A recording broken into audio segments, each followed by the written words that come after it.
আসসালামু আলাইকুম। Welcome back to my channel Fauzia's মম।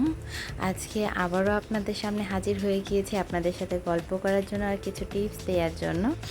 আর যা নিয়ে এসেছি সেটা হচ্ছে চিংড়ি মাছ দিয়ে করলা ভাজি।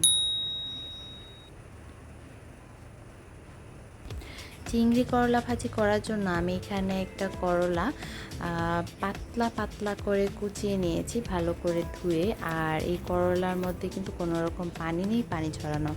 আর নিয়েছি এখানে চিংড়ি মাছ, আর এখানে নিয়েছি পেঁয়াজ কুচি, রসুন কুচি আর কাঁচা পাকা মরিচ, আর এখানে আলু কুচি। আলুগুলো একদম চিকন চিকন করে পাতলা পাতলা করে কুচি করে নিয়েছি। এবারে আমি রান্না করতে চলে যাচ্ছি, তার জন্য একটা কড়াইয়ে তেল দিয়ে দিয়েছি। আর তেলটা যখন গরম হয়ে গিয়েছে সেই পর্যায়ে 1/4 কাপ পেঁয়াজ কুচি দিয়ে দিচ্ছি।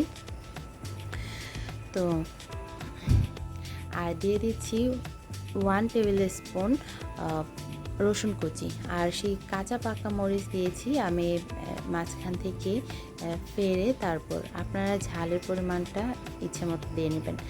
আর এখানে আমি সেই চিংড়ি মাছগুলো দিয়ে দিয়েছি। আর পেঁয়াজ রসুনটা যখন একটু হালকা একটু ব্রাউন ব্রাউন কালার হয়েছে সেই সময় আমি চিংড়ি মাছগুলো দিয়েছি।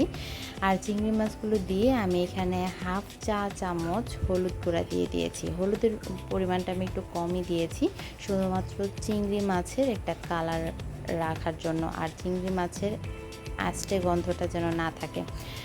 তো এবারে আমি দিয়ে দিচ্ছি সেই কুচিয়ে রাখা আলুগুলো। আর আলুগুলো আমি এখানে মাঝারি সাইজের একটা আলু কুচি করে দিয়েছি।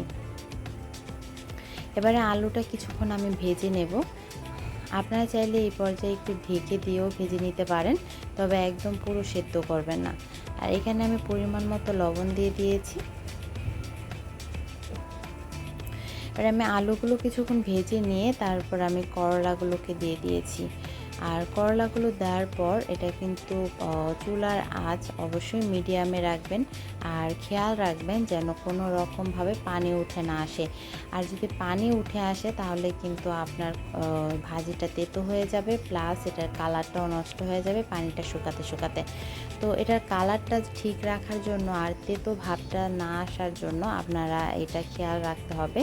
আর অবশ্যই আপনারা একটু বড় পাতিল নেবেন, যেটাতে ভাজি করা যাবে, যেন জমে না থাকে।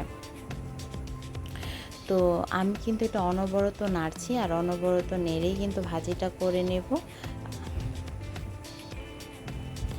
আর এই ভাজিটা কিন্তু খুবই টেস্ট, একবার ট্রাই করে দেখতে পারেন, অসম্ভব মজার। বিভিন্ন রকমভাবে আসলে করলা ভাজিটা তো খাওয়া হয়, তো আপনারা এভাবে একবার খেয়ে দেখতে পারেন। আমার বিশ্বাস আপনাদের খুব ভালো লাগবে। আর এটা সবাই খুব পছন্দ করবে, বাচ্চা থেকে বড় সব বয়সী। তো আমার ভাজিটা হয়ে গিয়েছে, আমি চেখে দেখেছিলাম, একদম সেদ্ধ হয়ে গিয়েছে সুন্দর করে। আর করলা কিন্তু ভাপেও অনেকটা সেদ্ধ হয়ে যায়। তো আমি সার্ভ করে নিলাম। দেখুন কি সুন্দর একটা করলা ভাজি রেসিপিটা হয়ে গেল। আর খুব অল্প সময়ে এই ভাজিটা করা যায়, খুবই সুস্বাদু। আর আমার রেসিপি যদি আপনাদের ভালো লেগে থাকে প্লিজ লাইক কমেন্ট শেয়ার করতে ভুলবেন না। আর যাওয়ার আগে প্লিজ আমার চ্যানেলটাকে সাবস্ক্রাইব করে যাবেন, পাশে থাকা বেল আইকনটি ক্লিক করে দিবেন। এতে করে নতুন নতুন রেসিপিগুলো আপলোড হওয়ার সাথে সাথে আপনারা নোটিফিকেশান পেয়ে যাবেন।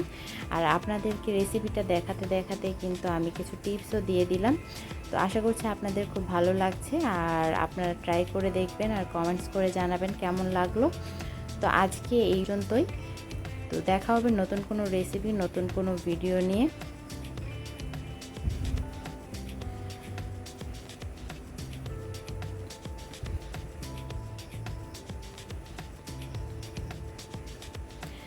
আমার ভাজিটার কিন্তু কালার একদমই নষ্ট হয়নি।